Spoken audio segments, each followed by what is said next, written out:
একদম অনুষ্ঠান বাড়ির মতো ঝরঝরে ফ্রাইড রাইস বানানোর জন্য 500 গ্রাম বাসমতি চাল নিয়ে হালকা হাতে ভালো করে জল পাল্টে পাল্টে ধুয়ে 1 ঘন্টা জলে ভিজিয়ে রাখবো।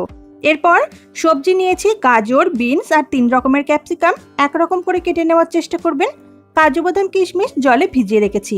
এরপর ভাত করার জন্য বেশ খানিকটা জল গরম করে পরিমাণ মতো লবণ, ভিনিগার আর সাদা তেল দিয়ে চালটা দিয়ে দিলাম। তারপর 90% মতো ভাতটা সেদ্ধ হয়ে গেলে ভাতের ফ্যানটা ঝরিয়ে ভাতটাকে একটু ঠান্ডা করে নেব।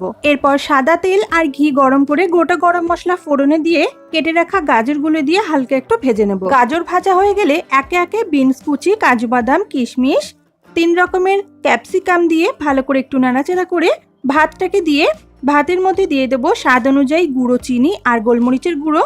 তারপর ভালো করে মিশিয়ে নিলেই আমাদের ফ্রাইড রাইস একদম রেডি। অনেক ছোট ছোট টিপস সহ আমি চ্যানেলে ফুল ভিডিওটা আপলোড করেছি, একবার চাইলে দেখে নিতে পারেন।